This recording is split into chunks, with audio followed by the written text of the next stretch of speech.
ನಿನ್ನೆಯಿಂದ 24 ತಾಸಿಗೂ ಅಧಿಕ ಸಮಯದಿಂದ ಸಿಟಿ ರವಿ ಹಾಗೆ ಲಕ್ಷ್ಮೀ ಹೆಬ್ಬಾಳ್ಕರ್ ಅವರ ನಡುವಿನ ಆ ತಗಾದೆ ಇಡೀ ರಾಜ್ಯ ಅಷ್ಟು ಮಾತ್ರವಲ್ಲ ರಾಷ್ಟ್ರ ಮಟ್ಟದಲ್ಲಿ ಚರ್ಚೆಯಾಗಿದೆ. ರಾತ್ರೋರಾತ್ರಿ ಬಂಧನ ಆದ ನಂತರದಲ್ಲಿ 450ರಿಂದ 500 ಕಿಲೋಮೀಟರ್ ಸುತ್ತಾಡಿಸಿದ್ರು. ವಕೀಲರನ್ನ ಭೇಟಿ ಆಗ್ಲಿಕ್ಕೆ ಅವಕಾಶ ಕೊಡ್ಲಿಲ್ಲ. ಸರ್ವಾಧಿಕಾರಿ ಸರ್ಕಾರದ ಧೋರಣೆ ಕೊನೆಯಾಗುತ್ತೆ ಅನ್ನೋ ಆರೋಪ. ಮತ್ತೊಂದು ಕಡೆಯಲ್ಲಿ ಸಂಸ್ಕೃತಿ ಬಗ್ಗೆ ಮಾತನಾಡುವ ಬಿಜೆಪಿ ಪಕ್ಷದವರ ಬಾಯಲ್ಲಿ ಇಂಥ ಹೊಲಸು ಮಾತಿನ ಪ್ರಯೋಗ ಸರಿನಾ ಅನ್ನೋ ಪ್ರಶ್ನೆ. ಆಡಳಿತಾರೂಢ ಪಕ್ಷ ಹಾಗೆ ವಿರೋಧ ಪಕ್ಷದ ನಡುವಿನ ಸಮರವಾಗಿ ಏರ್ಪಾಟಾಗಿತ್ತು ಲಕ್ಷ್ಮೀ ಹೆಬ್ಬಾಳ್ಕರ್ ಹಾಗೆ ಸಿಟಿ ರವಿ ಅವರ ನಡುವಿನ ಈ ಒಂದು ಅಶ್ಲೀಲ ಪದ ಬಳಕೆಯ ತಗಾದೆಯ ವಿಚಾರ. ಹೈಕೋರ್ಟ್ನಿಂದ ತೀರ್ಪು ಬಂತು. ಅದಾದ ನಂತರ ಕೆಲವೇ ಕ್ಷಣಗಳಲ್ಲಿ ಸಿಟಿ ರವಿ ಅವರು ಅಧಿಕೃತವಾಗಿ ಬಿಡುಗಡೆ ಕೂಡ ಆಗ್ತಾರೆ. ಹೀಗಾಗಿ ಇದೇ ವಿಚಾರವನ್ನ ಇವತ್ತು ಚರ್ಚೆಗೆ ಒಳಪಡಿಸ್ತಾ ಇದೀವಿ. ಬ್ರೇಕಿಂಗ್ ಅಪ್ಡೇಟ್ ನ ಮೂಲಕ ಚರ್ಚೆಯನ್ನ ಪ್ರಾರಂಭ ಮಾಡ್ತಾ ಇದ್ದೀನಿ. ಲಕ್ಷ್ಮಿ ವರ್ಸಸ್ ರವಿ ಫೈಟ್ ನಲ್ಲಿ ಸಿಟಿ ರವಿ ಅವರಿಗೆ ಕೋರ್ಟ್ ನಿಂದ ರಿಲೀಫ್. ಇದನ್ನ ಬಿಗ್ ರಿಲೀಫ್ ಅಂತ ಕರಿಬೇಕಾ, ತಾತ್ಕಾಲಿಕ ರಿಲೀಫ್ ಕರಿಬೇಕಾ ಅನ್ನೋದ್ರ ಬಗ್ಗೆ ನನ್ನದೇ ಆದ ಕೆಲ ಅನುಮಾನ ಇದೆ. ಯಾಕಂದ್ರೆ ಸಿಕ್ಕಿರೋದು ಮಧ್ಯಂತರ ಆದೇಶ, ತಲೆ ಮೇಲಿರೋ ಆರೋಪ ಇನ್ನೂ ಮುಕ್ತವಾಗಿಲ್ಲ. ಹೀಗಾಗಿ ಬಿಗ್ ರಿಲೀಫ್ ಕರಿಬಹುದಾ ನನಗೆ ಅನುಮಾನ ಇದೆ. ಬಿಜೆಪಿ ವಕ್ತಾರರು ಉತ್ತರ ಕೊಡ್ತಾರೆ. ಕೋರ್ಟ್ ನಿಂದ ತಕ್ಷಣ ಬಿಡುಗಡೆ ಮಾಡಿ ಅಂತ ಹೇಳಿ ಆದೇಶ. ಇದು ಸರ್ಕಾರಕ್ಕೆ ಚಾಟಿ ಏಟು ಅಂತ ಹೇಳಿ ಬಿಜೆಪಿಯ ವಿಶ್ಲೇಷಣೆ. ಪೊಲೀಸ್ ಇಲಾಖೆಗೆ ಚಾಟಿ ಏಟು ಅಂತ ಹೇಳಿ ಬಿಜೆಪಿಯ ವಿಶ್ಲೇಷಣೆ. ವಿರೋಧ ಪಕ್ಷಕ್ಕೆ ಆಹಾರವಾಯ್ತಾ ಕೈ ಪಕ್ಷದ ನಡೆ. ಪೊಲೀಸರನ್ನ ಬಳಸ್ಕೊಳ್ತಂತೆ ಕಾಂಗ್ರೆಸ್ ಸರ್ಕಾರ. ಸದನದ ನಿಯಮವನ್ನ ಮೀರಿ ನಡ್ಕೊಳ್ತಂತೆ ಕಾಂಗ್ರೆಸ್ ಪಕ್ಷ. ಸರ್ವಾಧಿಕಾರ ನಡೆಯಾಯ್ತಾ ಸಿಟಿ ರವಿ ಅವರ ಅರೆಸ್ಟ್ ಅನುಮಾನಕ್ಕೆ ಕಾರಣವಾಗ್ತಾ ಇದೆ. ಸಿಟಿ ರವಿ ಅವರನ್ನ ಬಂಧನಕ್ಕೆ ಒಳಪಡಿಸಿದ ಪ್ರಕ್ರಿಯೆ ಚರ್ಚೆ ಪ್ರಾರಂಭ ಮಾಡ್ಲಿಕ್ಕೆ ಮುಂಚೆ ಬಹಳ ಸ್ಪಷ್ಟವಾಗಿ ರಿಪಬ್ಲಿಕ್ ಕನ್ನಡದ ನಿಲುವನ್ನ ಸ್ಪಷ್ಟಪಡಿಸ್ಬಿಡ್ತೀನಿ. ನಾನು ನನ್ನ ಪ್ಯಾನಲಿಸ್ಟ್ ಗಳನ್ನ ವೆಲ್ಕಮ್ ಮಾಡ್ಕೊಳ್ಳೋದಕ್ಕೆ ಮುಂಚೆ ಸಿಟಿ ರವಿ ಅವರು ತಪ್ಪು ಮಾಡಿಲ್ಲ ಅನ್ನೋ ಡಿಕ್ಲರೇಷನ್ ಅನ್ನ ನಾವು ಕೊಡ್ತಾ ಇಲ್ಲ. ಸಿಟಿ ರವಿ ಅವರು ಮಾತನಾಡಿದ್ದಾರೆ ಅನ್ನೋ ಆಡಿಯೋವನ್ನ ಮೊಟ್ಟ ಮೊದಲಿಗೆ ಪ್ರಸಾರ ಮಾಡಿದ್ದು ಕೂಡ ರಿಪಬ್ಲಿಕ್ ಕನ್ನಡ. ಆ ಅನುಮಾನವನ್ನ ಕೋರ್ಟ್ ಹ್ಯಾಂಡಲ್ ಮಾಡ್ತಾ ಇರೋದ್ರಿಂದಾಗಿ, ಪೊಲೀಸರು ತನಿಖೆಯನ್ನ ಮಾಡ್ತಾ ಇರೋದ್ರಿಂದಾಗಿ ಸಿಟಿ ರವಿ ಅವರು ಅಶ್ಲೀಲ ಪದವನ್ನ ಬಳಸಿದ್ರೋ ಇಲ್ವೋ ಅನ್ನೋ ತರ್ಕಕ್ಕೆ ಅಥವಾ ಚರ್ಚೆಗೆ ಕೈ ಹಾಕದೆ ಸಿಟಿ ರವಿ ಅವರ ಮೇಲೆ ಆದ ಕ್ರಮದ ಬಗ್ಗೆ ಚರ್ಚೆ ಮಾಡ್ತಾ ಲಕ್ಷ್ಮೀ ಹೆಬ್ಬಾಳ್ಕರ್ ಅವರಿಗೆ ಅಪಮಾನ ಆಗಿದೆ ಅನ್ನೋ ಆರೋಪ ಇದೆಯಲ್ಲ, ಆ ಆರೋಪಕ್ಕೆ ಪರಿಹಾರ ಏನು ಅನ್ನೋ ಆಯಾಮದಲ್ಲಿ ಚರ್ಚೆಯನ್ನ ಪ್ರಾರಂಭ ಮಾಡ್ತಾ ಇದ್ದೀವಿ. ಚರ್ಚೆಯಲ್ಲಿ ಬಿಜೆಪಿ ವಕ್ತಾರರು ಎಚ್.ಎನ್. ಚಂದ್ರಶೇಖರ್ ಅವರು, ಕಾಂಗ್ರೆಸ್ನ ವಕ್ತಾರರು ನಟರಾಜ್ ಗೌಡ್ರು, ಜೆಡಿಎಸ್ನ ವಕ್ತಾರರು ಮಹೇಶ್ ಗೌಡ್ರು ಹಾಗೆ ರಾಜಕೀಯ ವಿಶ್ಲೇಷಕರಾದ ಶಂಕರ್ ಶೆಟ್ಟಿ ಅವರಿದ್ದಾರೆ. ಎಲ್ಲರಿಗೂ ಕಾರ್ಯಕ್ರಮಕ್ಕೆ ಸ್ವಾಗತ. ಕಾಂಗ್ರೆಸ್ ವಕ್ತಾರರು, ಆಡಳಿತಾರೂಢ ಪಕ್ಷದ ಸದಸ್ಯರು, ಹೀಗಾಗಿ ಅವರಿಂದಲೇ ಚರ್ಚೆಯನ್ನ ಪ್ರಾರಂಭ ಮಾಡ್ತಾ ಇದ್ದೀನಿ. ಸರ್ಕಾರಕ್ಕೆ ಚಾಟಿ ಏಟು, ಸರ್ವಾಧಿಕಾರಿ ರೀತಿಯಲ್ಲಿ ವರ್ತನೆ, ಹೀಗಾಗೇನೆ ಪೊಲೀಸ್ ಇಲಾಖೆಯನ್ನ ದುರ್ಬಳಕೆ ಮಾಡಿಕೊಂಡ್ರು. ಈಗ ಕೋರ್ಟ್ ನಿಂದ ಬಂದಿರೋ ಆದೇಶ ಚಡಿ ಏಟು ವಿಶ್ಲೇಷಣೆ ಆಗ್ತಾ ಇದೆ. ಇಲ್ಲ, ವಿಶ್ಲೇಷಣೆ ಆಗ್ಲಿ, ಅವ್ರಿಗೆ ಒಂದು ಮಧ್ಯಂತರ ಬೇಲ್ ಸಿಕ್ಕಿರೋದು ಅದು ಯಾವ ರೀತಿ ಚಡಿ ಏಟು ಯಾರಿಗೆ ಅನ್ನೋದು ಗೊತ್ತಾಗೋದಿಲ್ಲ ನಮಗೆ. ಯಾಕಂದ್ರೆ ಬೇಲ್ ಸಿಗಬಾರ್ದು ಅಂತ ಏನಿಲ್ಲ ಕಾನೂನಲ್ಲಿ. ಎಂತಹ ಆರೋಪಿ ಇದ್ರು ಕೂಡ, ಎಂತಹ ದೊಡ್ಡ ಕ್ರೈಮ್ ಮಾಡಿದ್ರು ಕೂಡ ಅವ್ರಿಗೆ ನ್ಯಾಯಾಂಗ ಒಂದು ಪ್ರಕ್ರಿಯೆಗಳಿರ್ತವೆ. ಹಂಗಾಗಿ ಬೇಲ್ ಕೊಡ್ತಾರೆ. ಬೇಲ್ ಕೊಟ್ಟು ಅವರು ಅವರ ಪರವಾದ ಹೇಳಿಕೆಗಳನ್ನ ಕೊಡ್ಬೇಕಲ್ಲ, ಅವರು ಅದನ್ನ ಫೇಸ್ ಮಾಡಬೇಕು. ಏನು ಆರೋಪ ಬಂದಿದೆ ಇವ್ರ ಮೇಲೆ. ಯಾಕಂದ್ರೆ ಒಂದು ದೊಡ್ಡ ಒಂದು ಮಂತ್ರಿ, ಮಾಜಿ ಮಂತ್ರಿ, ಜನಸಾಮಾನ್ಯ ಅಲ್ಲ ಮಾಜಿ ಮಂತ್ರಿ, ಸದನದೊಳಗೇನೆ ಒಂದು ಹಾಲಿ ಮಂತ್ರಿಯ ಮೇಲೆ ಒಂದು ಆಕ್ಷೇಪಾರ್ಹ ಅಶ್ಲೀಲ ಪದವನ್ನು ಪ್ರಯೋಗ ಮಾಡಿ ನಿಂದನೆ ಮಾಡೋದಿದೆಯಲ್ಲ, ಅದು ಮಹಿಳಾ ಘನತೆಗೆ ಧಕ್ಕೆ ಬರುತ್ತೆ ಅಂತೇಳಿ ಒಂದು ಭಾರತೀಯ ದಂಡ ಸಂಹಿತೆಯಲ್ಲಿ ಅದಕ್ಕೊಂದು ನಿಯಮಗಳಿದ್ದಾವೆ. ಯಾವ್ದ್ರ ಮೇಲೆ ಅವ್ರ ಮೇಲೆ ಕೇಸ್ ಹಾಕ್ಬೇಕು, FIR ಹಾಕ್ಬೇಕು, ಎಷ್ಟು ವರ್ಷದವರೆಗೆ ಅದ್ರ ಮೇಲೆ ಶಿಕ್ಷೆ ಆಗುತ್ತೆ, 3 ವರ್ಷಗಳ ಕಾಲವರೆಗೂ ಶಿಕ್ಷೆ ಆಗುತ್ತೆ, ಶಿಕ್ಷೆ ಮತ್ತೆ ದಂಡ ಎರಡೂ ಇರುತ್ತೆ. ಆ ತರದೆಲ್ಲ ಇದೆ ಅದ್ರ ಮೇಲೆ. ಸೊ ಹಂಗಾಗಿ ಪೊಲೀಸ್ನವರು ಆ ದೂರಿನ ಆಧಾರದ ಮೇಲೆ ತನಿಖೆ ಮಾಡಿ ಆ ಆಡಿಯೋನ ತೆಗೆದುಕೊಂಡು, ಮಾಧ್ಯಮಗಳಲ್ಲಿ ವಿಡಿಯೋಗಳನ್ನು ತೆಗೆದುಕೊಂಡು, ಎಲ್ಲೆಲ್ಲಿ ಸಿಗುತ್ತೋ ಆ ವಿಡಿಯೋಗಳು ತೆಗೆದುಕೊಂಡು ಅದನ್ನ ಕೂಲಂಕುಷವಾಗಿ ಪರಿಶೀಲನೆ ಮಾಡಿ ಅದು ಕನ್ಫರ್ಮ್ ಆದ ಮೇಲೆ ಅವರನ್ನ ಬಂಧನ ಮಾಡಿ. ಆದ್ರೆ ಯಾಕಂದ್ರೆ ನೋಡಿ, ಒಂದು ತಪ್ಪು ಮಾಡಿರಂತಹ ಸಿಟಿ ರವಿ ಅವರು ತಪ್ಪು ಕ್ಷಮಾಪಣೆ ಆ ಒಂದು ಇದಿಲ್ಲ ಅವ್ರಿಗೆ, ಗಿಲ್ಟ್ ಫೀಲ್ ಆಗ್ದಲೆ ಅಲ್ಲೇ ಸದನದಲ್ಲೇ ಈಚೆಗೆ ಬಂದು ಸುವರ್ಣಸೌಧ ಮುಂದೆ ಪ್ರೊಟೆಸ್ಟ್ ಮಾಡಿ ಆ ಶಾಂತಿ ಸುವ್ಯವಸ್ಥೆಗೆ ಕಾನೂನು ಭಂಗ ತರುವಂಥದ್ದು, ಸುವ್ಯವಸ್ಥೆಗೆ ಭಂಗ ತರುವಂತ ಕೆಲಸವನ್ನ ಮಾಡ್ತಾ ಇದ್ರು.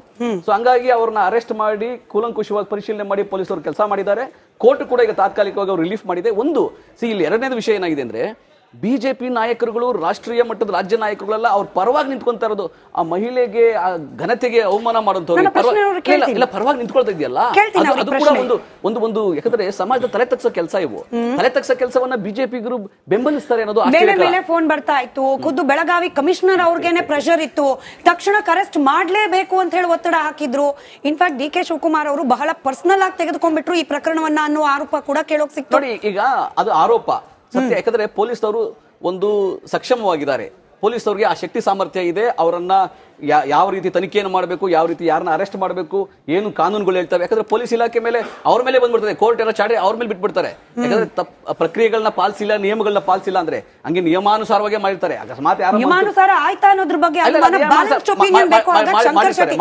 ನಿನ್ನೆಯಿಂದ 24 ತಾಸಿಗೂ ಅಧಿಕ ಸಮಯದಿಂದ ಸಿಟಿ ರವಿ ಹಾಗೆ ಲಕ್ಷ್ಮೀ ಹೆಬ್ಬಾಳ್ಕರ್ ಅವರ ನಡುವಿನ ಆ ತಗಾದೆ ಇಡೀ ರಾಜ್ಯ ಅಷ್ಟು ಮಾತ್ರವಲ್ಲ ರಾಷ್ಟ್ರ ಮಟ್ಟದಲ್ಲಿ ಚರ್ಚೆಯಾಗಿದೆ.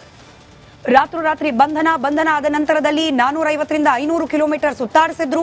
ವಕೀಲರನ್ನ ಭೇಟಿ ಆಗ್ಲಿಕ್ಕೆ ಅವಕಾಶ ಕೊಡ್ಲಿಲ್ಲ. ಸರ್ವಾಧಿಕಾರಿ ಸರ್ಕಾರದ ಧೋರಣೆ ಕೊನೆಯಾಗುತ್ತೆ ಅನ್ನೋ ಆರೋಪ. ಮತ್ತೊಂದು ಕಡೆಯಲ್ಲಿ ಸಂಸ್ಕೃತಿ ಬಗ್ಗೆ ಮಾತನಾಡುವ ಬಿಜೆಪಿ ಪಕ್ಷದವರ ಬಾಯಲ್ಲಿ ಇಂಥ ಹೊಲಸು ಮಾತಿನ ಪ್ರಯೋಗ ಸರಿನಾ ಅನ್ನೋ ಪ್ರಶ್ನೆ.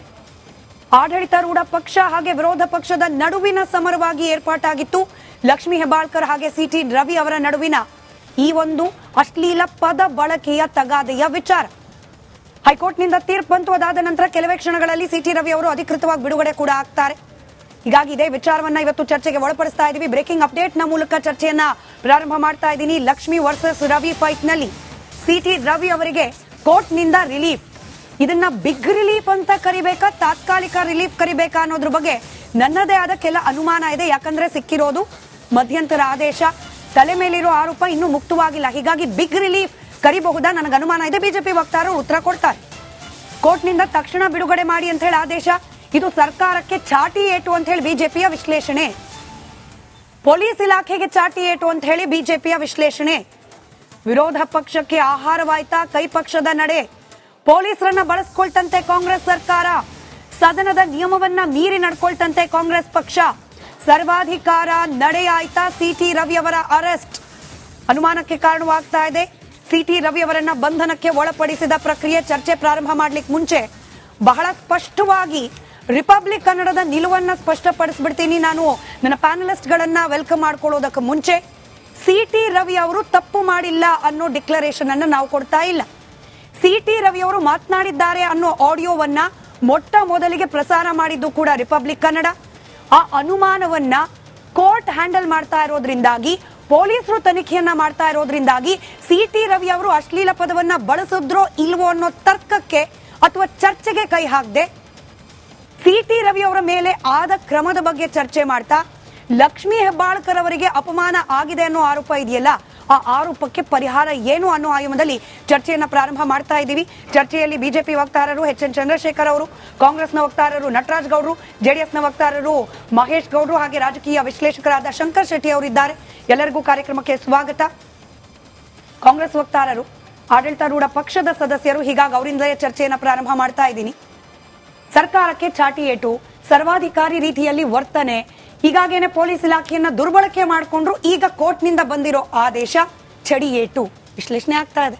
ಇಲ್ಲ, ವಿಶ್ಲೇಷಣೆ ಆಗ್ಲಿ, ಅವ್ರಿಗೆ ಒಂದು ಮಧ್ಯಂತರ ಬೇಲ್ ಸಿಕ್ಕಿರೋದು ಅದು ಯಾವ ರೀತಿ ಚಡಿ ಏಟು ಯಾರಿಗೆ ಅನ್ನೋದು ಗೊತ್ತಾಗೋದಿಲ್ಲ ನಮಗೆ. ಯಾಕಂದ್ರೆ ಬೇಲ್ ಸಿಗಬಾರ್ದು ಅಂತ ಏನಿಲ್ಲ. ಕಾನೂನಲ್ಲಿ ಎಂತಹ ಆರೋಪಿ ಇದ್ರು ಕೂಡ, ಎಂತಹ ದೊಡ್ಡ ಕ್ರೈಮ್ ಮಾಡಿದ್ರು ಕೂಡ ಅವ್ರಿಗೆ ನ್ಯಾಯಾಂಗ ಒಂದು ಪ್ರಕ್ರಿಯೆಗಳಿರ್ತವೆ. ಹಂಗಾಗಿ ಬೇಲ್ ಕೊಡ್ತಾರೆ. ಬೇಲ್ ಕೊಟ್ಟು ಅವರು ಅವರ ಪರವಾದ ಹೇಳಿಕೆಗಳನ್ನ ಕೊಡ್ಬೇಕಲ್ಲ, ಅವರು ಅದನ್ನ ಫೇಸ್ ಮಾಡಬೇಕು. ಏನು ಆರೋಪ ಬಂದಿದೆ ಇವ್ರ ಮೇಲೆ.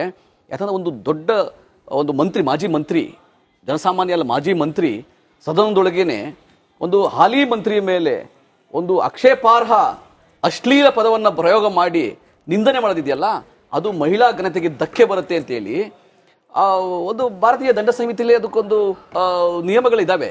ಯಾವ್ದ್ರ ಮೇಲೆ ಅವ್ರ ಮೇಲೆ ಕೇಸ್ ಹಾಕ್ಬೇಕು, FIR ಹಾಕ್ಬೇಕು, ಎಷ್ಟು ವರ್ಷದವರೆಗೆ ಅದ್ರ ಮೇಲೆ ಶಿಕ್ಷೆ ಆಗುತ್ತೆ, 3 ವರ್ಷಗಳ ಕಾಲವರೆಗೂ ಶಿಕ್ಷೆ ಆಗುತ್ತೆ, ಶಿಕ್ಷೆ ಮತ್ತೆ ದಂಡ ಎರಡೂ ಇರುತ್ತೆ. ಆ ತರದೆಲ್ಲ ಇದೆ ಅದ್ರ ಮೇಲೆ. ಸೊ ಹಂಗಾಗಿ ಪೊಲೀಸ್ನವರು ಆ ದೂರಿನ ಆಧಾರದ ಮೇಲೆ ತನಿಖೆ ಮಾಡಿ ಆ ಆಡಿಯೋನ ತೆಗೆದುಕೊಂಡು, ಮಾಧ್ಯಮಗಳಲ್ಲಿ ವಿಡಿಯೋಗಳನ್ನು ತೆಗೆದುಕೊಂಡು, ಎಲ್ಲೆಲ್ಲಿ ಸಿಗುತ್ತೋ ಆ ವಿಡಿಯೋಗಳನ್ನ ತೆಗೆದುಕೊಂಡು ಅದನ್ನ ಕೂಲಂಕುಷವಾಗಿ ಪರಿಶೀಲನೆ ಮಾಡಿ ಅದು ಕನ್ಫರ್ಮ್ ಆದ್ಮೇಲೆ ಅವರನ್ನ ಬಂಧನ ಮಾಡಿ.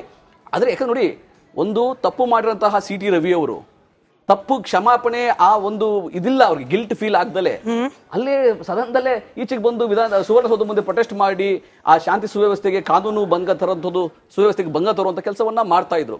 ಸೊ ಹಂಗಾಗಿ ಅವ್ರನ್ನ ಅರೆಸ್ಟ್ ಮಾಡಿ ಕೂಲಂಕುಷವಾಗಿ ಪರಿಶೀಲನೆ ಮಾಡಿ ಪೊಲೀಸರು ಕೆಲಸ ಮಾಡಿದ್ದಾರೆ.